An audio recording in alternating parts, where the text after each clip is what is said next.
네, 이번 시간에는 3단원 생명현상의 특성 42쪽 들어갑시다. 우선 생명의 탐구 방법, 생명과학의 탐구 방법. 보통 탐구할 때 제일 먼저 뭐 하는가? 관찰해서 가설 설정하죠. 이럴 것이다. 가설 설정해서 그 가설이 맞는가 안 맞는가를 뭐 해야 되는가? 실험을 하죠. 그래서 실험을 해서 그 가설이 맞으면 뭘 해야 되는가? 그러면 자료 해석 후에 결론을 맺는 거죠. 그래서 이런 방법을 보통 탐구를 해요.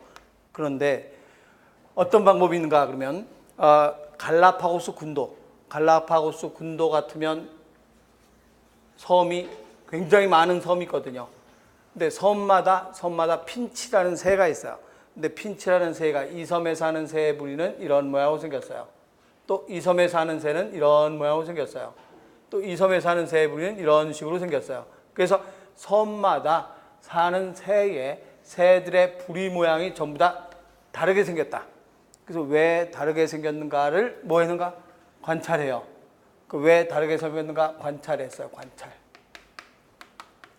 관찰해 본 결과, 관찰을 해서 자료를 종합해서 분석을 하니까 이 섬에 사는 새는 벌레들이 나무를 파먹고 나무 속에 들어가서 벌레들이 살고 있기 때문에 이 벌레 잡아먹기 알맞는 부리 모양으로 바뀌었겠죠. 여기 사는 벌레들은 주로 물가에 많이 벌레들이 많기 때문에 물속에 있는 벌레를 잡아먹기 위해서는 이렇게 생겼으면 잡아먹기 어렵죠. 이걸로 해서 쭉쭉 퍼내야 잡아먹기가 쉽죠. 그래서 관찰해서 자료를 종합해서 분석한 결과 그 섬에 사는 벌레를 잡아먹기 알맞는 모양의 부리로 변했다라고 설명하는 거죠. 그러면 이거는 가설이나 실험 단계에 있어요, 없어요? 가설이나 실험 단계는 없죠. 이걸 어떻게 실험하겠어요? 이 새를 잡아다가 막 부리를 박박 깔아서 이렇게 만들 수 없잖아. 그래서 이거는 실험할 수는 없는 거예요. 그냥 관찰한 사실을 종합해서 자연선택설이다. 그 지역에 알맞게 변했구나. 자연선택설. 이렇게 해서 바로 결론이 나오는 거죠. 결론. 그래서 가설이나 실험 단계가 없는 것. 이와 같은 방법을 우린 무슨 방법이라고 하는가? 귀납적 탐구 방법이라 이렇게 얘기하죠. 이건 이제 이것을 발견해서 이렇게 생겼구나 하는 걸 알아보기 때문에 발견과학이라고도 하죠. 발견과학. 그래서 귀납적 탐구 방법이다. 그러면 귀납적 탐구 방법은 관찰한 것을 종합 분석을 해서 결론을 맺는 거죠. 그렇다면 무슨 단계가 없는가? 가설이나 실험 단계가 없다. 네, 그래서 제일 위에 귀납적 탐구 방법, 발견과학 줄 쳐놓고 귀납적 탐구 방법, 발견과학. 첫 번째 줄 중간에 직접 관찰하고 측정. 그 결과 그 밑에 줄에 두 번째 줄에 원리나 법칙을 이끌어내는 탐구 방법. 직접 관찰하고 측정해서 원리나 법칙을 이끌어내는 탐구 방법. 그리고 그 옆에 가설 설정과 실험 단계가 없다. 이렇게 줄 쳐놓으세요. 가설 설정과 실험 단계가 없다. 이것은 귀납적 탐구 방법. 그러면 구체적으로 이렇게 하는 것. 관찰, 가설, 실험, 결론. 이건 무슨 탐구 방법인가? 이런 탐구 방법을 연역적 탐구 방법이라고 얘기를 하죠. 그래서 이런 연역적 탐구 방법. 그래서 연역적 탐구 방법은 관찰해서 가설 맺고 실험해서 결론을 맺는 방법이죠. 그래서 쭉 유도해 가면서 가설하고 실험하고 유도해 가면서 설명을 한다. 그래서 유도과학이라 이렇게 얘기를 하는 거죠. 그래서 유도과학이라 이런 말로 설명을 해서 이 연역적 탐구 방법은 제일 먼저 뭐 하는가? 관찰해요. 어떤 사실을 관찰했어. 관찰했는데 이게 어떨 것이다 라고 하는 뭘 맺어야 되는가? 가설 설정하죠.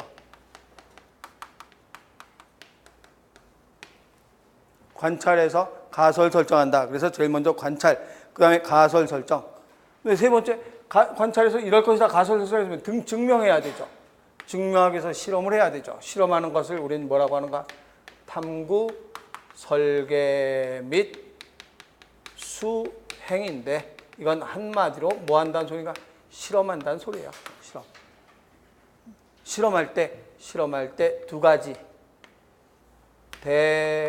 대조군과 실험군을 설정한다. 우리 여러분들은 이제 이런 거 찾을 수 있으면 돼요. 문제 나오면 대조군, 실험군.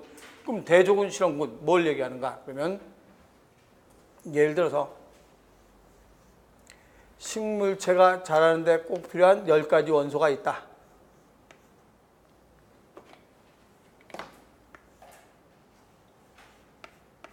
아홉 가지 원소, 식물체가 생장에 필요한 다량의 9가지 원소가 있다.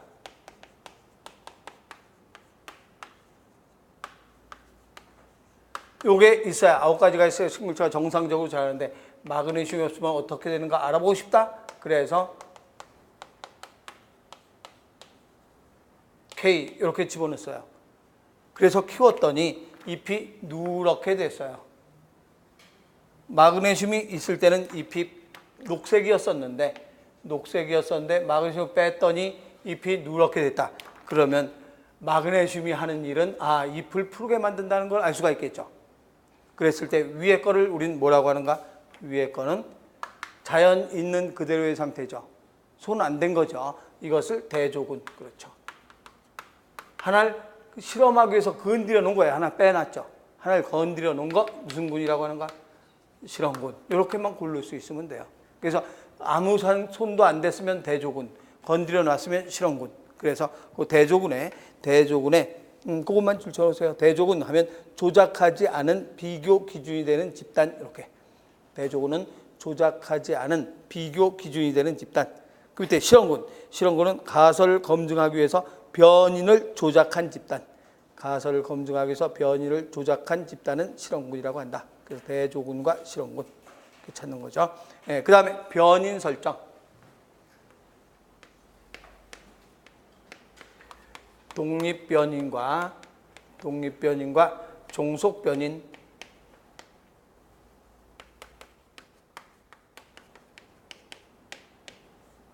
통제변인과 조작변인. 이거는 예를 들어서 하는 게 훨씬 더 알아듣기가 쉬우니까 예를 들어요. 예를 들어서 빛의 세기가 광합성 속도에 영향을 미친다.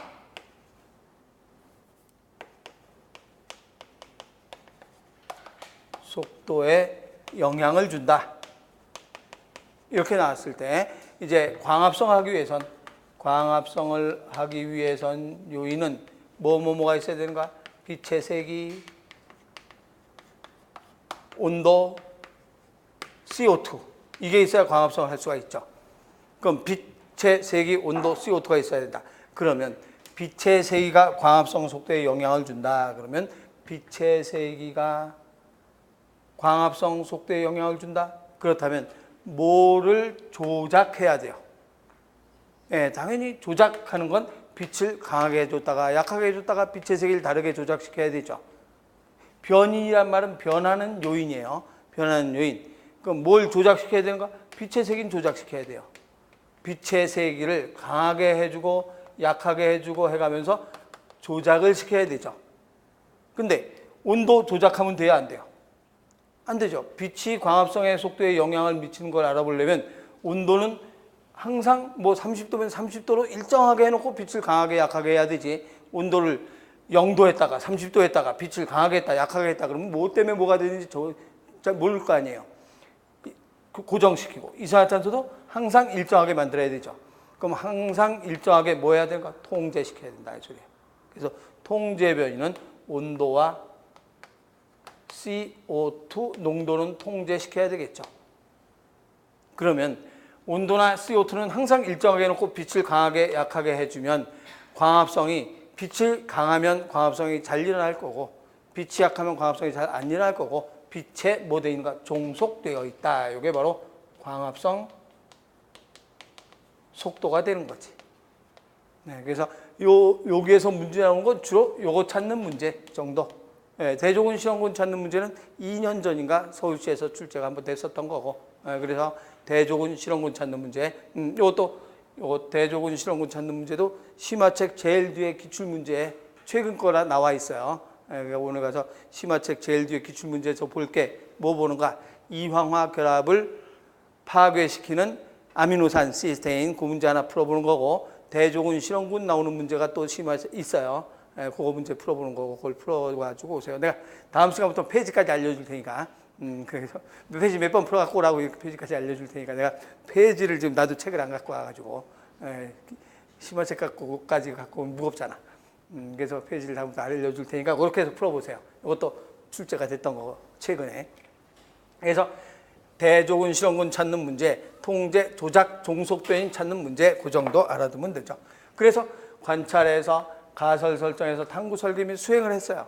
그래서 이제 이걸 가지고 뭘 하는가? 네 번째는 뭐 해야 된다?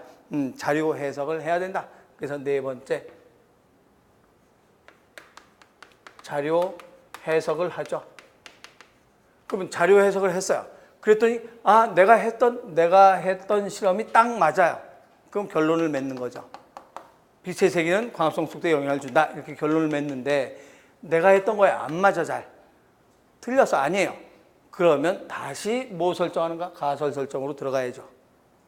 그런데 실험한 결과 가설에 일치한다? 그러면 자료 해석한 결과 결론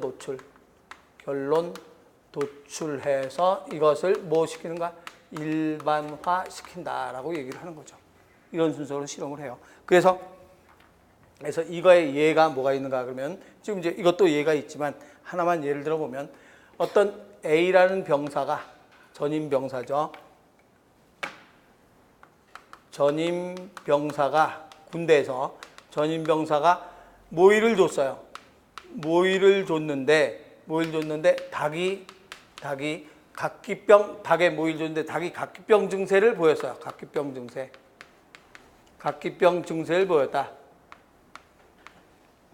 닭이 발을 절고 다니고 하면서 각기병 증세를 절룩절룩하면서 다녔어요.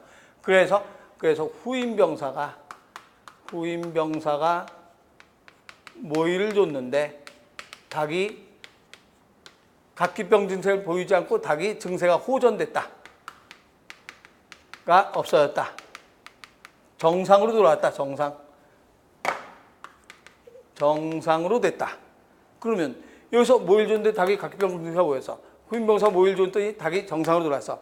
그래서 에이크만이라는 사람이 사람 이름 뭐 이런 걸 외우지 않아도 되고, 에이크만이라는 사람이 어떤 군대에 가서 관찰해 본 결과 각기병 걸렸던 닭이 후임 병사, 얘는 이제 제대하고 후임 병사가 들어와서 모이를 줬는데 닭이 정상으로 돌아왔다.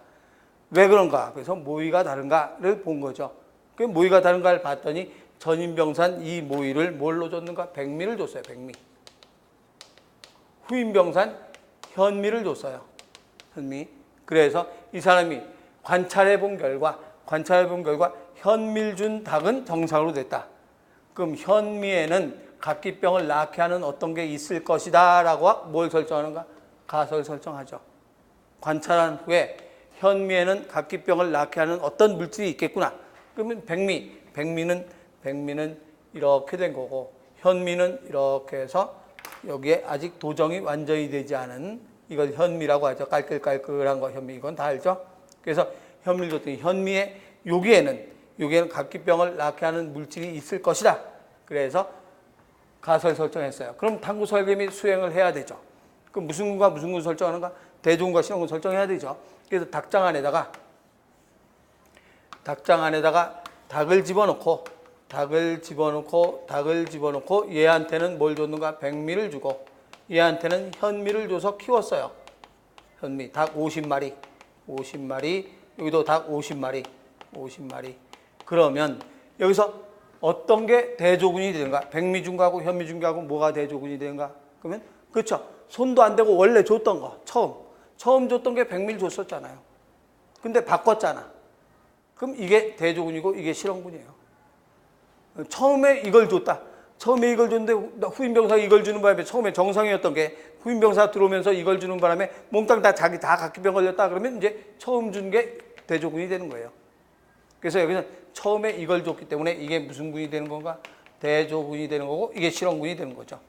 바꿨으니까 이게 실험군이에요. 이건 대조군이고. 이렇게 해서 대조 실험을 하죠. 그러면 여기서 통제 변이는 뭔 통제시켜야 되는가? 빛, 온도, 다른 거 다 통제시켜야 되죠. 그럼 조작시키는 건 뭐만 조작시키는 거야? 백미, 현미만 조작변이. 나머지 온도나 습도나 이건 다 일정하게 해놔야 되죠. 똑같이. 백미, 현미 준 것만 다르게 해놔야 되지. 그래서 종속변이는 각기병 걸렸나 안 걸렸나가 종속변이죠. 그래서 백미, 현미 조작, 각기병 걸렸나 안 걸렸나 종속변이, 나머지 다 통제. 그래서 자료 해석을 했어요. 그랬더니 이놈은 다 각기병이 안 걸렸는데 이놈은 각기병 걸린다게 생겼다. 그래서 결론, 현미에는 각기병을 낫게 하는 어떤 물질이 있을 것이다. 결론을 맺었죠. 여기까지 풍크가 한 거예요. 에이크만이 한 거예요. 근데 그 후에 풍크라는 사람이 이것을 조사해 본 결과 비타민 B다라고 얘기한 거죠. 그래서 비타민 B가 제일 처음에 발견된 거예요. 그래서 일반화 시킨 거예요. 비타민 B라 이렇게. 그래서 이런 순서로. 그러니까 여러분들은 다른 건 뭐 별로 필요 없고 순서는 외워야 돼요. 순서대로 배워라 이렇게 나올 수도 있어요. 순서하고 요 정도 알아보는 방법, 이것만 알아두면 돼요. 이렇게 해서 찾아나고. 그 다음에 이제 넘어가서 3번에 물질대사, 에너지대사. 그래서 43쪽에 넘어가서 물질대사, 에너지대사는 이쪽에 와서 할게요. 물질대사.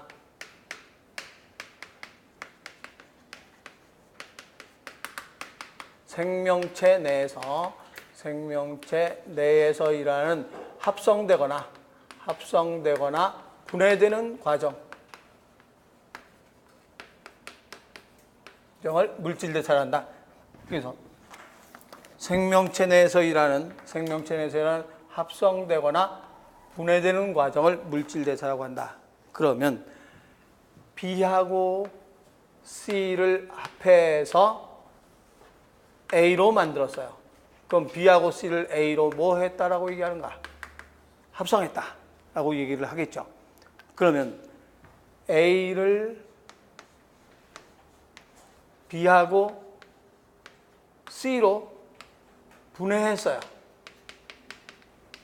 그러면 합성을 다른 말로 뭐라고 하면 되는가? 그럼 B하고 C를 A로 만들었다 그러면 서로 다른 물질을 똑같은 물질로 만들었지. 그래서 이걸 뭐라고 하는가? 그래서 같은 물질로 변화시켰다. 그래서 동화작용이라고 얘기하죠. 또 A를 B하고 C로 분해했다. 그럼 서로 다른 물질로 만들었죠. 그래서 이화작용이라고 얘기를 하죠. 이화작용. 그러면 왜 분해하고 합성하는가? 왜 먹어요? 음식물 먹어서 우리 몸에서 분해가 되죠. 그럼 왜 우리가 음식물 먹어서 분해하는가? 왜 먹나? 그 이유는 에너지 만들려고 해요. 그래서 이 물질대사의 궁극적인 목적은 에너지 만드는 게 목적이죠. 그럼 에너지를 만들려면 어떻게 해야 되는가? 그러면 B와 C를 합해서 A로 만들 때 에너지는 어떻게 되는가? 물질만 합성하는 게 아니라 에너지도 같이 합성하는 거예요. 물질만 합성하는 게 아니라 에너지도 합성하기 때문에 에너지가 흡수되는 거지. 그래서 열 에너지가 흡수되는 반응이라고 해서 동화작용은 흡열반응 중요해요. 잘 알아두고 동화작용은 흡열반응이에요. 그럼 이화작용은 말 그대로 물질만 분해하는 게 아니라 에너지도 분해하는 거죠. 그래서 에너지가 발생된다. 열 에너지를 발생하는 반응이라 그래서 발열 반응이라 그래요. 이것도 중요하고. 그래서 동화는 흡열 반응, 이화는 발열 반응. 동화작용, 흡열, 이화작용, 발열이라고 얘기를 하죠. 그래서 동화, 흡열, 이화, 발열. 그러면 NA와 CL이 합성해서 NaCl 됐다. 이렇게 놓고 물질 대사 중에서 동화작용이다. 동화작용에 해당된다. 이렇게 문제가 있으면 맞아요? 틀려요? 이렇게 있으면 맞을까요? 틀릴까요? 이렇게 하면 OX X예요. 왜 X인가? 그러면 물질대사, 저기 읽어보니까 물질대사라는 말의 뜻은 어디 내에서? 생명체 내에서. 우리 몸속에서 막 얘네들이 이온결합하는 건 아니죠. 생명체 내에서 일하는 거. 이건 몸 바깥에서 일하는 거잖아요. 그래서 생명체 내에서 분해 합성될 때 물질대사라고 얘기하는 거고, 그래서 물질대사라는 말이 들어가면 안 돼요. 동화는 맞아요. 동화는 합성은. 동화는 아무 데서나 다 쓸 수 있는 말이에요. 그런데 물질대사라는 말은 안 쓰는 거죠. 그래서 틀렸죠. 왜냐면 생명체 내에서 일하는 게 아니니까 이거는. 생명체 내에서 일할 때 우리는 무슨 대사라고 하는가? 물질대사고, 이것도 생명체 내에서 일하는 게 아니기 때문에 꼭 동화는 합성이고 흡열 반응이고 이화는 발열 반응이다 그러면 안 돼요. 이거는 화학 반응에서는 안 돼요. 화학 반응 중에서 우리 몸에서 일하는 화학 반응만 해당이 돼요. 우리 몸에서 일어나는 화학 반응만 동화는 흡열, 이화는 발열 반응이다 이렇게 얘기하면 돼요. 우리 몸에서 일하는 화학 반응. 그래서 물질대사의 첫 번째 줄에 생물체 내 줄쳐놓고 생물체 내에서 일하는 거예요. 그리고 합성, 동화와 분해, 이화 이렇게 얘기하고, 이번에 에너지 대사에서 동화는 흡열 반응, 이화는 발열 반응. 동화, 흡열 반응, 그건 아주 중요한 거니까 잘 알아두고, 동화는 흡열 반응, 이화는 발열 반응. 그럼 그 위에 있는 광합성과 호흡 뭘 얘기하는가? 광합성, 호흡.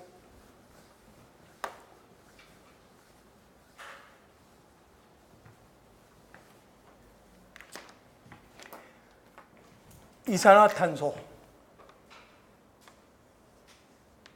플러스 물 하면 포도당 플러스 O2. 그러면 이거는 뭐가 되는가? CO2 물 CHO 만나서 CHO 합성됐죠. 그래서 이거는 합성됐구나라고 얘기하죠. 합성. 그럼 합성은 동화니까 무슨 반응인가? 흡열 반응이죠. 그럼 여기 빛 에너지가 들어간다면 무슨 합성이라고 얘기하는가? 광합성. 누가 할 수 있는 건가? 식물이 광합성을 했죠. 그러면 광합성을 했는데 우리는 어떻게 해서 포당 만드는가? 우리는 광합성에서 포당 만드는 게 아니라 먹어서 포당을 만들죠. 동물이나 또는 다른 생물들, 예를 든다면 식물, 동물만 따진다면 동물을 우리는 먹어서 만들어요. 식물은 광합성에서 만들어요. 그래서 포당 만드는 방법이 동식물이 다 달라요. 동물은 먹어서 만들고 식물은 광합성에서 만들어요. 그런데 이거의 반대는 뭐가 되는가? 그렇죠. 산소가 들어가고 이산화탄소가 나왔으니까 호흡이에요. 호흡해도 되고 꼭 우리 숨 쉬는 호흡도 포함되기 때문에 세포 안에서 일한다 그래서 무슨 호흡이라고 써도 되는가? 세포 호흡해도 돼요. 앞에서 세포자 써도 되고 호흡. 그러면 이 호흡은 동물만 해요? 식물만 해요? 다 해요. 그렇죠. 호흡은 분해하는 거니까. 분해. 이화면 무슨 반응인가? 발열 반응. 뭐 만들기 위한 건가? 에너지. 이거 없으면 못 살거든요. 모든 생물이, 세균조차도 에너지가 안 나오면 못 살아요. 에너지 없으면 어디 붙어 있을 수도 없잖아. 그래서 모든 생물은 이걸 전부 다 하는 거죠. 그래서 식물은 광합성을 해서 포당 만든 걸 분해해서 에너지 만들어요. 식물이 에너지 갖고 뭐 하는가? 식물도 에너지가 있어야 양분도 흡수하고 뭐도 흡수하고 에너지가 있어야 돼요. 많은 에너지는 필요 없지만. 그래서 식물도 에너지를 만들어야 돼요. 그래서 식물, 동물, 세균 다 해요.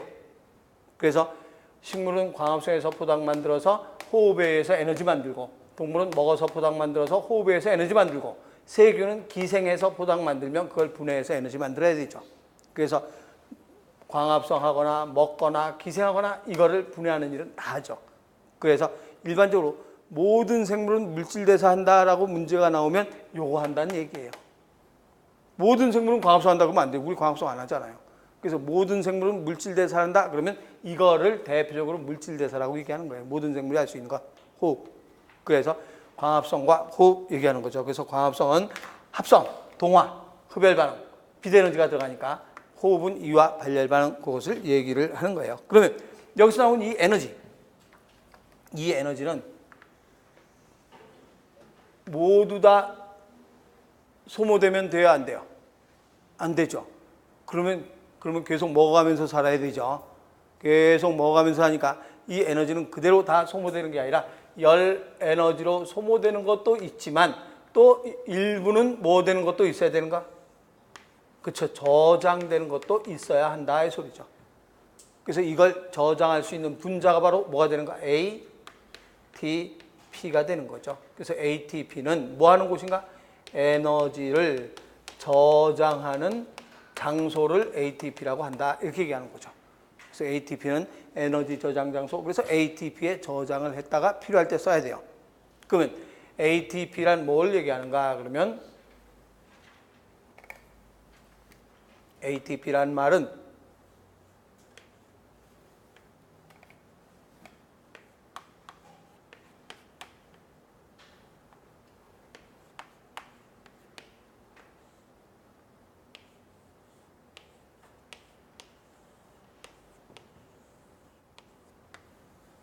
요게 ATP예요. 그럼 A 요게 뭔가 그러면 요거 이름이 바로 아데노신.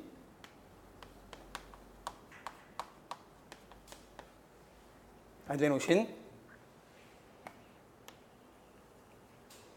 아데노신. 그럼 아데노신이 뭘 얘기하는가? 그러면 요건 아데닌이에요. 아데닌. 이게 아데닌이고 아데닌이고 요건 뭔가 맥각형에 나서요. 오각형, 이건 리보스예요, 리보스. 그래서 아데닌과 리보스를 합한 게 아데노신이에요. 여기에 인산이 몇 개 있는가? 하나, 둘, 세 개 있어요. 그래서 아데노신에 인산이 몇 개 있는가? 세 개 있다. 그래서 아데노신에 인산 세 개 있는 거, 그래서 아데노신 3인산이라고 해요. 아데노신 인산 세 개 있어서. 그래서 아데노신의 약자가 뭐가 되는가? 아데노신. T는 뭐가, 세 개는 뭐가 되는가? T. 예, 모노, 다이, 트라이. 그래서 세 개에 뭐가 붙어 있는가? 인산이 있다는 소리죠. 그래서 아데노신에 인산이 세 개 있다는 뜻을 ATP라고 해요. 그럼 ATP, 아데노신 인산 세 개 있다.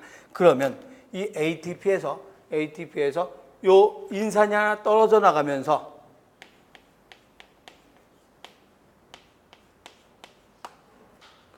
그러면 이렇게 하면 뭐로 가야 되겠어요, 이거? 아데노신 인산이 두 개 있으니까 D, 다이, ADP. 이제 심화에서도 또 배우는데 요거 하면 뭐가 되겠어? 아데노신 인산이 하나 있으니까 AMP 이렇게 얘기하는 거예요. 그래서 AMP, 모노, ADP, 다이, ATP, 트라이. 그럼 ATP에서 인산이 하나 떨어져 나가면 뭐가 되는가? ADP로 되면서 인산이 떨어져 나가죠. 그럼 분해됐어요? 합성됐어요? 분해됐죠. AT 3개 있던 게 2개로 되면서 하나 떨어져 나갔으니까 분해. 분해는 이화. 이화면 무슨 반응인가? 발열 반응. 그래서 여기서 뭐가 나오는가?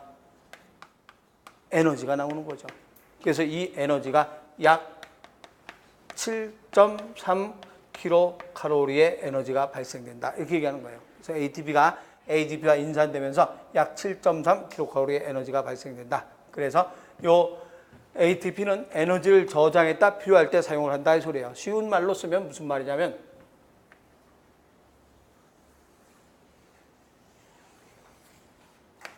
근육이에요.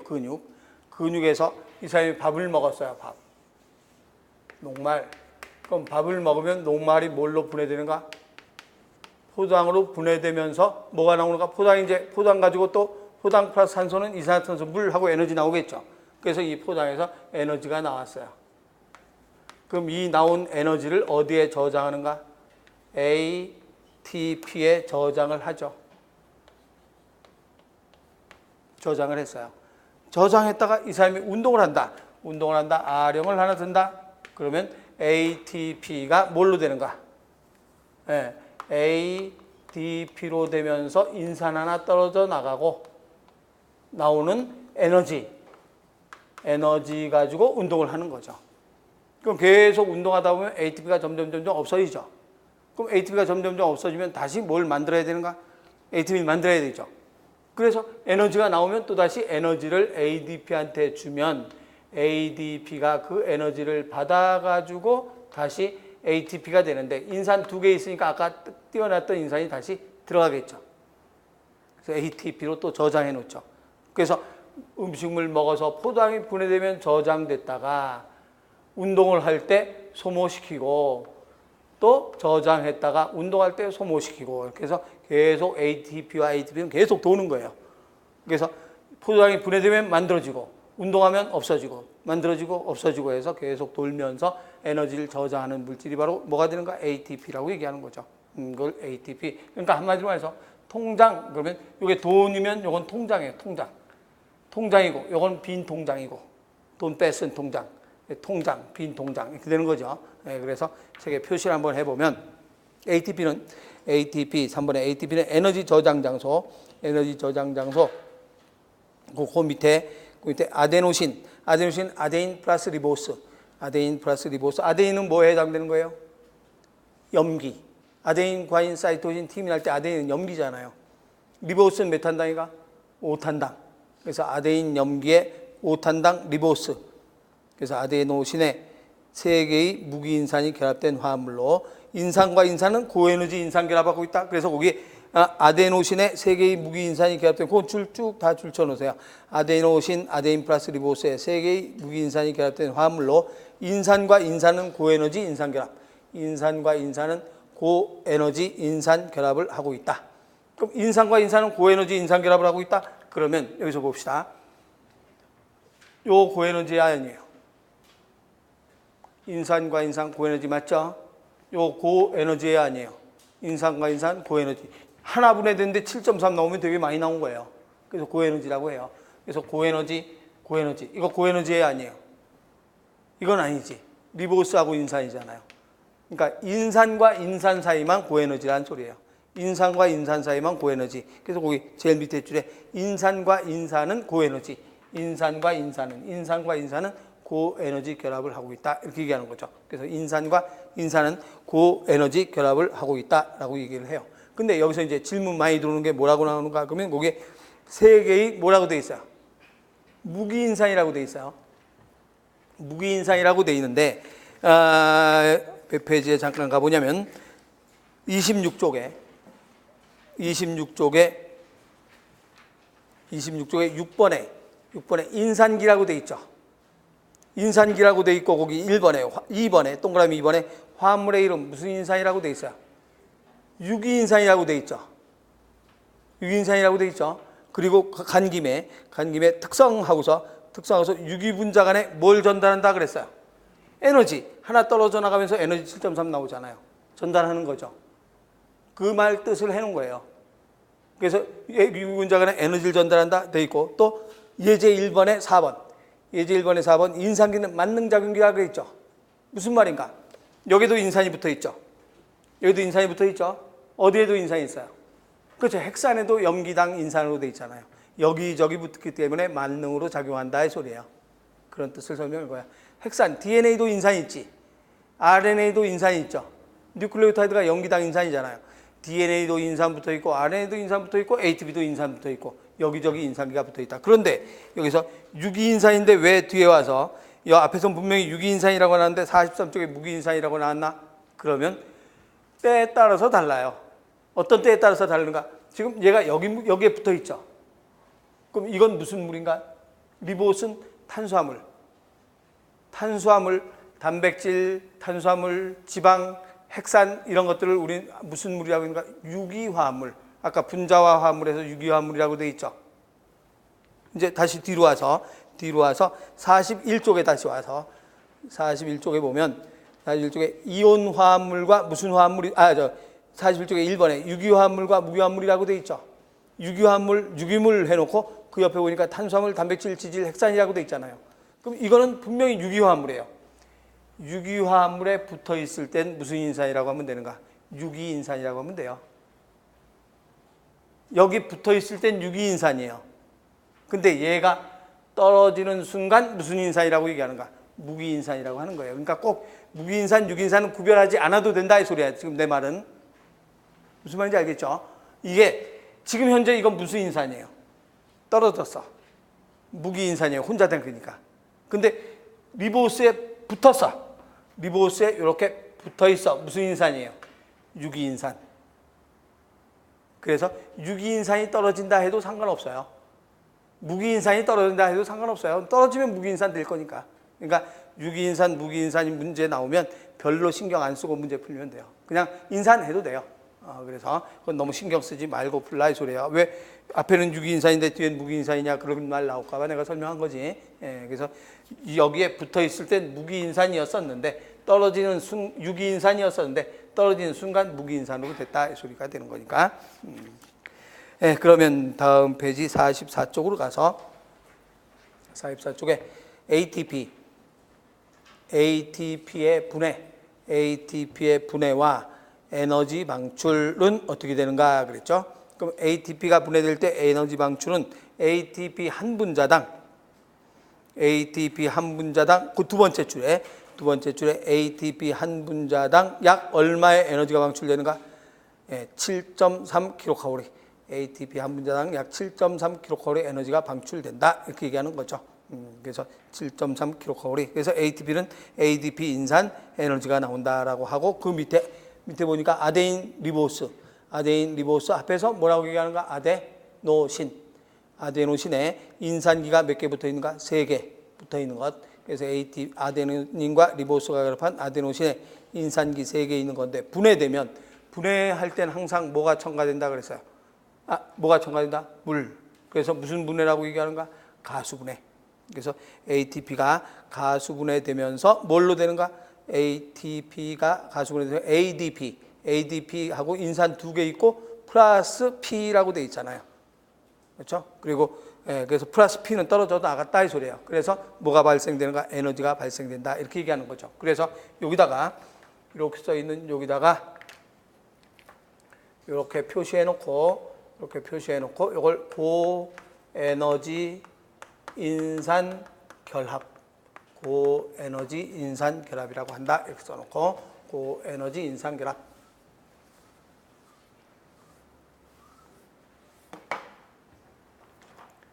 그러면 우리가 이 생물에 지금 이게 이제 나온 김에 생물에는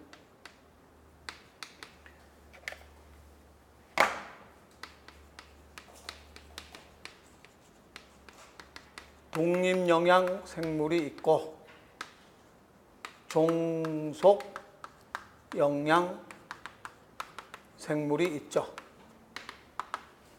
그럼 독립영양 생물이라는 말은 무슨 뜻인가? 그러면 독립영양 생물은 이제 앞으로 계속 독립영양, 종속영양 이제 쭉쭉 나오는데 무슨 뜻인가만 알고 넘어가면 돼요. 독립영양 하면 바로 뭘 할 수 있는 게 독립영양인가?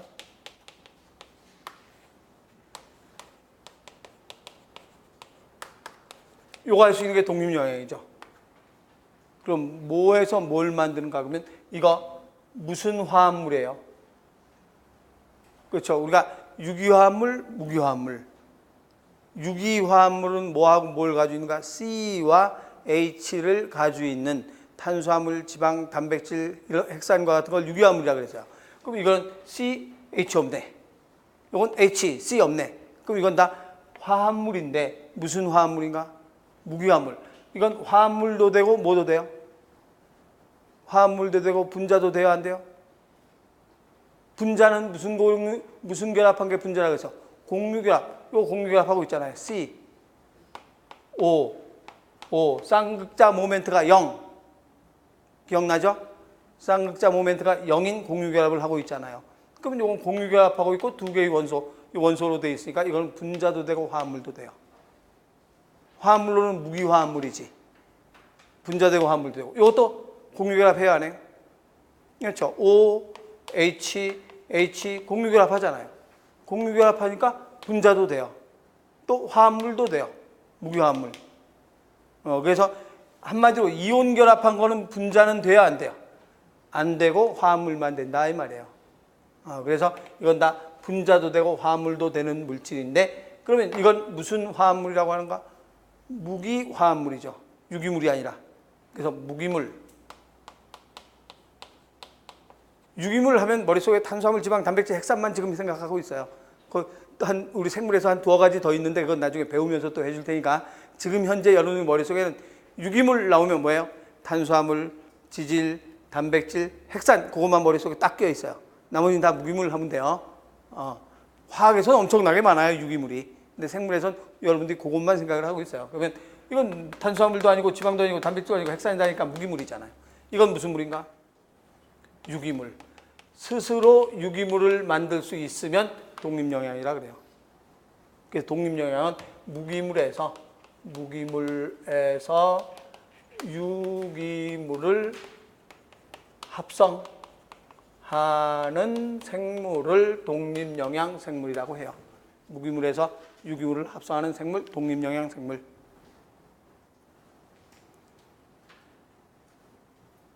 그러면 종속영양 생물은 어떤 게 종속영양 생물인가? 이걸 못하지.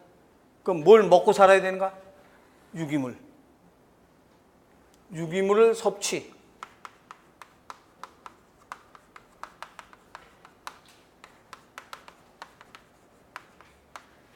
유기물을 섭취하거나 또는 유기물을 뭐하는 생물이가? 분해하는 생물.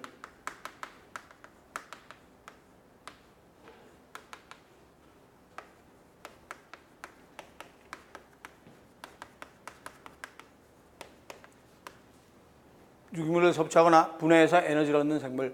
그러면 식물은 무슨 영양생물이에요? 그렇죠. 식물은 이걸 만들 수 있으니까 식물은 독립영양생물이에요.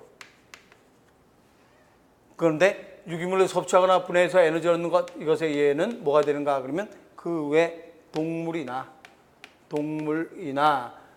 또 곰팡이나 또 분해하는 것, 곰팡이나 세균 이런 것들은 다 종속영양생물이라고 얘기하는 거죠.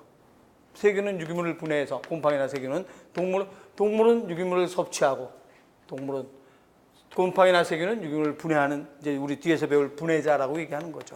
그래서 종속영양생물과 독립영양생물 이렇게 구별을 한다 이렇게 얘기하는 거죠. 그래서 생물은 독립영양, 종속영양. 지금 이제 뭐 나온 김에 이거 얘기를 했는가 하면 광합성 나오고 유기물, 무기물 나온 김에 독립영양, 종속영양에 대한 설명을 했어요. 그러니까 우리는 무슨 영양생물이에요? 종속영양생물이 되는 거죠. 이렇게 하고. 그런데 이러한 생물에도 들어가지 않는 놈이 있어요. 생물의 축에도 안 드는 놈. 왜 생물의 축에도 안 들어가? 아까 모든 생물은 무슨 대사한다 그랬어요? 스스로 물질 대사한다 그랬죠? 우리가 물질 대사하면 대표적인 게 호흡이라고 얘기했죠. 모든 생물은 스스로 물질 대사하는데 이걸 못하는 놈이 있어요. 그놈이 누군가? 바이러스죠. 그래서 바이러스는 생물의 특징도 가지고 있고 반면에 무생물의 특징도 가지고 있어요. 그래서 무생물의 특징과 생물의 특징을 둘 다 가지고 있는 바이러스인데, 바이러스는 하면 그 뒤에까지가 중간에 끊길 것 같으니까 바이러스서부터 요 다음에 해나가고 오늘 여기까지 해나가도록 합시다. 수고했습니다. 예.